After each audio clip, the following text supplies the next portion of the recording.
Pode começar? Bom, é sempre uma satisfação falar sobre temas ligados aí ao campo das emoções humanas, dos sentimentos humanos. E eu acho que uma questão que tem sempre frequentado os momentos das minhas conversas, tanto pessoais como profissionais, é o tema da ansiedade. De fato, a gente está vivendo aí um momento em que as pessoas estão se autodeterminando ansiosas. Comumente eu ouço pessoas falarem a respeito disso. Eu estou muito ansiosa, eu estou tomando esse medicamento, aquele outro medicamento. Como se de repente a gente não pudesse cuidar e conversar com as nossas emoções, os nossos sentimentos, quem sabe com a finalidade de descobrir melhor o que está gerando essa nossa ansiedade ou essa ansiedade. Bom, alguém vai me perguntar, mas a ansiedade é uma coisa que aparece de repente? Diria que não. Na verdade, a ansiedade ela tem a ver com cada um de nós. Tem a ver com a nossa própria constituição como seres humanos, certo? Quando a gente tem a oportunidade, por exemplo, de visualizar os nossos arquivos históricos, a gente percebe necessariamente que as pessoas, em geral, sempre tiveram um comportamento ansioso. Por quê?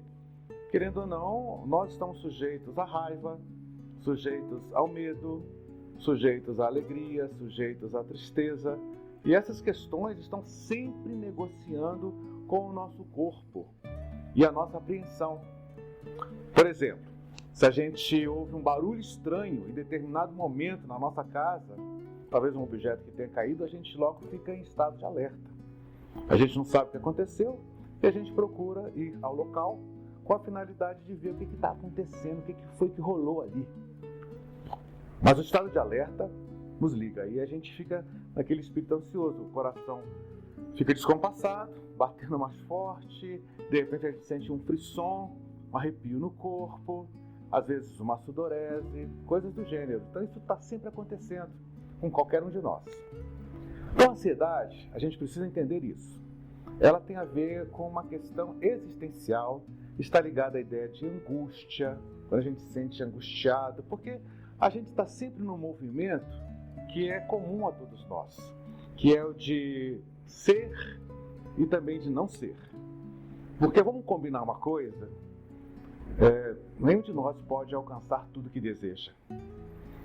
O Rubem Alves fala uma coisa muito interessante, ele fala que nós somos seres desejantes, ou seja, seres marcados pela lógica do desejo. Eu corroboro muito com essa ideia, por quê? Porque, de fato, nós temos muitos sonhos, nós imaginamos mundos, nós queremos alcançar possibilidades diferenciadas na nossa dinâmica de vida, mas nem sempre é possível. E aí a gente fica naquele sentimento de querer conquistar, de não poder conquistar, e alia-se a essa questão a pressa. A pressa que as pessoas têm de alcançar as coisas que elas desejam. Isso tem sido um grande impeditivo e um grande gerador da ansiedade. Porque os pensamentos ficam confusos entre aquilo que se é, aquilo que se pode ter e aquilo que se deseja ter. Então a gente fala de uma ansiedade psicossomática. O que é uma ansiedade psicossomática? É um processo de diversos sentimentos, todos eles eivados de muita adrenalina, em que a pessoa ela não consegue, de forma nenhuma, se presenciar no seu momento singular e dizer, peraí, eu posso ser quem eu sou, independente daquilo que eu posso alcançar. E esse é o grande drama, o drama do pensamento.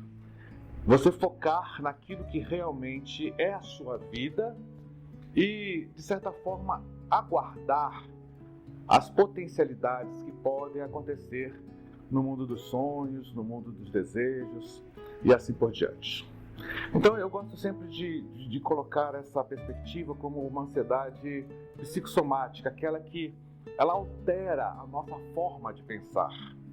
Então a gente tem duas dinâmicas que são fundamentais na nossa percepção de vida, que são a memória e a imaginação. Querendo ou não, essas duas perspectivas, elas se tornam como que raízes da nossa ansiedade, porque elas entram na composição dos nossos pensamentos, das nossas reflexões, das nossas inquietações, e elas pulverizam o nosso ser no nosso momento, no nosso tempo agora, presente.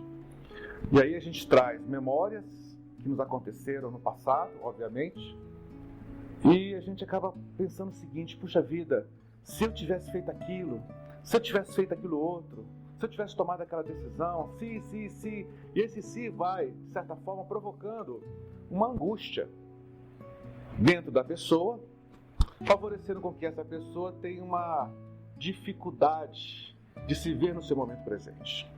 Então, olhar muito para o passado, e como a própria palavra diz, passado já passou, mas olhar muito para o passado significa, de alguma maneira, agarrar a vida no lamaçal que não tem sentido para quem está vivendo o habitual, o hoje. Ao mesmo tempo, nós temos um outro processo que está ligado ao futuro, que é justamente o processo da imaginação. Eu fico assim, abismado de ver a quantidade de pessoas que imaginam situações, mundos, possibilidades. Elas não conseguem fixar o presente, não conseguem saborear o presente. E aí acabam pensando, imaginando o mundo, situações. A pessoa às vezes vai fazer uma viagem, fica muito mais preocupada com o carro, se o carro vai quebrar, se o carro vai bater, se vai ter um acidente, se não vai ter, se vai encontrar as pessoas bem, se vai ficar bem aqui, ou se tem pets, aí acabam se preocupando com os pets e não conseguem se divertir no momento. Isso também são produtores do que nós chamamos de ansiedade. Esse dispositivo que a gente culminou dizendo que é um sentimento, mas não é um sentimento, na verdade é um conjunto de reações ligadas às nossas estruturas corporais e que, de certa forma, provoca uma reação corporal, como eu disse a vocês, taquicardia, sudoreses, arrepios, tremores e assim por diante. Bom, dito isso, a gente precisa pensar numa coisa muito importante, que eu acho que vale a pena, e é o exercício contínuo. É um exercício contínuo, não é uma coisa assim que a gente vai estalar os dedos e vai resolver rapidamente nossa vida. Que é o quê? De fato, é a gente fixar a nossa percepção, a percepção que passa pelos nossos sentidos, no nosso presente, no nosso momento presente. Por exemplo, nesse exato momento, eu estou falando aqui através dessa energia estática em um vídeo, e a coisa mais importante que está acontecendo com a minha vida é isso. Você deve estar vendo alguma coisa, deve estar vendo inclusive esse vídeo, deve estar fazendo uma outra atividade.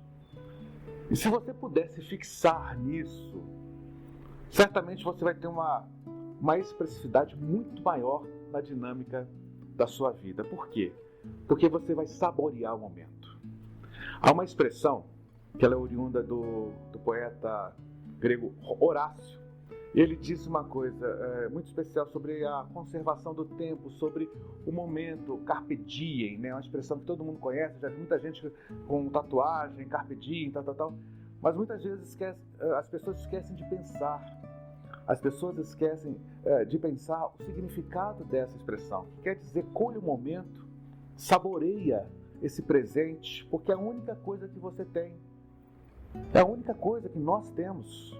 É o presente, é essa hora em que a gente toma um café, não porque nós temos que tomar um café, porque nós temos que fazer 1000 coisas. Não, porque aquele café ele é especial para nós. É a hora que eu pego um livro e leio aquele livro com sabor. É a hora que eu contemplo uma flor e me detenho na contemplação dessa flor. É na hora que eu passo pela rua e contemplo os rostos das pessoas, os diversos rostos das pessoas. Isso é muito importante porque isso qualifica o nosso momento presente e distancia a nossa reflexão, tanto da memória como da imaginação. O presente, o momento atual, é o único lugar em que nós habitamos com o nosso corpo. E se a gente não der sabor a isso, a gente acaba abrindo espaços para os pensamentos difusos e também para a ansiedade. Então essa é uma questão importante para a gente visualizar.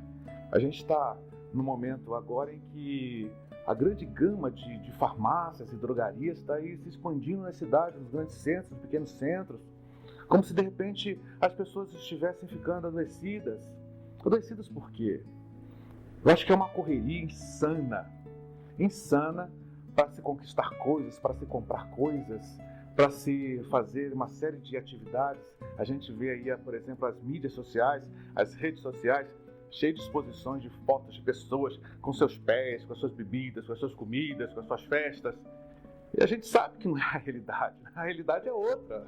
A realidade é dura, crua e nua. E afeta a gente preponderantemente. Mas as pessoas insistem em expressar as suas vidas alegres, festivas. E é óbvio que isso vai provocando também essa dinâmica ansiosa. Eu tenho que fazer, eu tenho que conquistar, eu tenho que viajar, eu tenho que realizar. Será mesmo? Será que a gente tem que fazer? Será que não é muito mais coerente a gente absorver o nosso momento e falar assim, deixa eu aproveitar o que eu tenho aqui agora? As roupas que eu tenho, os sapatos que eu tenho, o que eu já conquistei, vamos aproveitar, vamos desfrutar. A lógica do desfrute, da contemplação, são lógicas que podem nos desacelerar a dinâmica da nossa própria vida. Esse é um ponto, tá? Então, só repetindo isso, a lógica da contemplação, da visualização do momento, pode nos ajudar a desacelerar os processos de uma ansiedade psicossomática. Eu não sei se todos conhecem o cantor e compositor baiano Tom Zé, mas é dele uma expressão que muito me marca, que é a seguinte: persistindo os médicos, procure os sintomas. Eu, na condição de psicólogo, eu avalio assim como que é interessante isso, sabe? Perceber, por exemplo, essa movimentação das pessoas em busca do processo psicoterápico, porque é através da conversa, é através da percepção de si, de se ver como se é, que a gente tem a oportunidade de se rever, de se reconectar com o nosso próprio eu, de se reconectar com a nossa própria vivência e encarar de frente os nossos monstrinhos. Eu sei que muitas vezes é difícil a gente enfrentar os nossos monstrinhos e até termos aquelas conversas mais sérias, mais endurecidas com as pessoas com as quais nós nos relacionamos. Eu sei que é difícil. E aí as pessoas muitas vezes buscam o psicofármaco para poderem esconder ou apaziguar as dores que se instalam no corpo. Então, a gente podia repensar isso. A gente podia repensar e se colocar no lugar de encarar o sintoma mesmo de frente, de cara, levar a bordoada dele, se arrebentar, se estourar no chão, se ferir, se sangrar. Mas eu acho que é justamente isso que precisa acontecer. Porque enquanto a gente estiver escondendo aquilo que está acontecendo dentro de cada um de nós, ficará muito difícil a gente compreender o nosso eu. E lógico, quando a gente esconde, a gente até amaina a ansiedade, mas ela vai continuar ali agindo, atuando de uma forma imperceptível, mas presente, somente amparada pela cortina do psicofármaco. Quero reiterar aqui o seguinte: eu não sou contra a medicação, eu não sou contra nenhum tipo de prognóstico, psicodiagnóstico, de forma alguma. Muito pelo contrário, tá? Eu acho que cada corrente dentro do campo da psicologia pode contribuir muito para as dinâmicas. Mas a gente não pode acentuar o fato de que é necessário a gente enfrentar os nossos monstrinhos e encará-los de frente com a finalidade de melhorarmos a nossa vivência. Então o objetivo é todo esse, o bem-estar, né? Quem não quer viver de uma forma plena ou planificada dentro da dinâmica do bem-estar, da forma melhor de viver a vida? E é isso, acho que o caminho que a gente tem em relação à ansiedade é esse. Claro, eu estou aqui contribuindo com uma faceta dessa discussão. Há muitos outros campos, mas eu acho que aqui a gente tem um caminho bem legal para a gente poder, quem sabe, rever as nossas formas de pensar a vida e as situações nas quais nós estamos inseridos.